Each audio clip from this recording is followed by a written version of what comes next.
ইসরায়েলের আকাশে ছুটে আসছে শত শত ড্রোন ও ব্যালিস্টিক মিসাইল। হাইপারসোনিক গতিতে ছুটে আসছে মৃত্যু। কিন্তু প্রশ্ন হচ্ছে, এটা কি শুধু বাইরের শত্রুর কাজ, নাকি ইসরায়েল নিজের পায়ের নিচেই কুঠার মেরেছে? আজ আমরা দেখব সেই 5টি ভয়ঙ্কর ভুল যেগুলো না করলে হয়তো ইসরায়েল এখনো নিরাপদ থাকত। 5 ভুল যা ডেকে এনেছে পরমাণু যুদ্ধের ছায়া।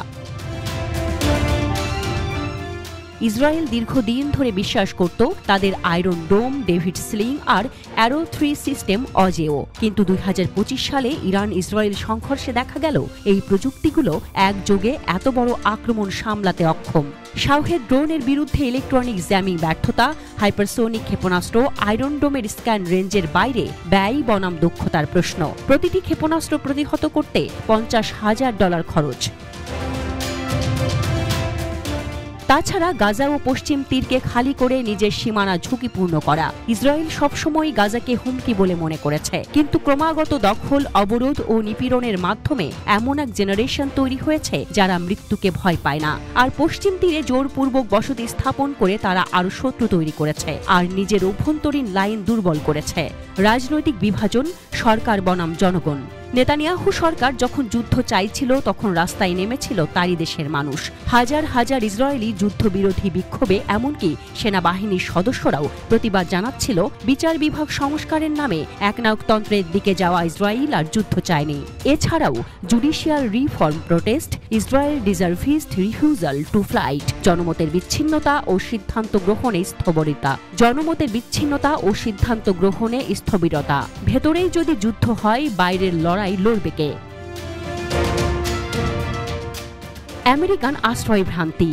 ইসরায়েল বিশ্বাস করত যে কোনো পরিস্থিতিতে আমেরিকা পাশে থাকবে, কিন্তু বাস্তবতা হলো বাইডেন প্রশাসন এবং এখনকার ট্রাম্প দুই প্রশাসনই নিজেদের স্বার্থ বড় করে দেখে। ইউক্রেন যুদ্ধের ক্লান্তি, চীনের হুমকি এবং মধ্যপ্রাচ্যে জ্বালানি নিরাপত্তা সবই ইসরায়েলকে করেছিল দ্বিতীয় শ্রেণীর মিত্র। আর্মস সাপ্লাই সীমিত হওয়া, ডিপ্লোম্যাটিক প্রেসার, যুদ্ধবিরতির জন্য আমেরিকার চাপ, সৌদি আমেরিকা সম্পর্ক পুনর্গঠন ও ইসরায়েলের একঘরে হয়ে পড়া বন্ধু নয়, স্বার্থই শেষ কথা। অপরিচিত ফ্রন্টের অবমূল্যায়ন, যেমন ইরান, হিজবুল্লাহ, হুথি, চীন। ইসরায়েলের স্ট্র্যাটেজি ছিল একদৃষ্টিভাবে গাজামুখী, কিন্তু যুদ্ধ শুরু হতেই উত্তরে হিজবুল্লাহ, দক্ষিণে হুথি এবং সাইবার ফ্রন্টে চীন, সব দিক থেকে আঘাত আসতে থাকে। এক ফ্রন্টে যুদ্ধ করে ইসরায়েল আজ চতুর্মুখী আগুনে পুড়ছে। অন্যদিকে ইরানের ড্রোন ফ্যাক্টরি থেকে সরাসরি হামলা, হুথিদের সাগরবন্দি হামলা, চীনা হ্যাকারদের জেরুজালেম বিদ্যুৎ বিভ্রাট, এসব গুরুত্বপূর্ণ ভূমিকা রেখেছে।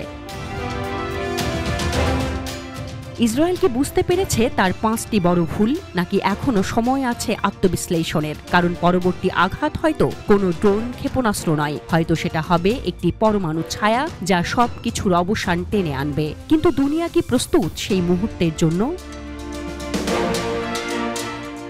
Desk report, Dhaka express.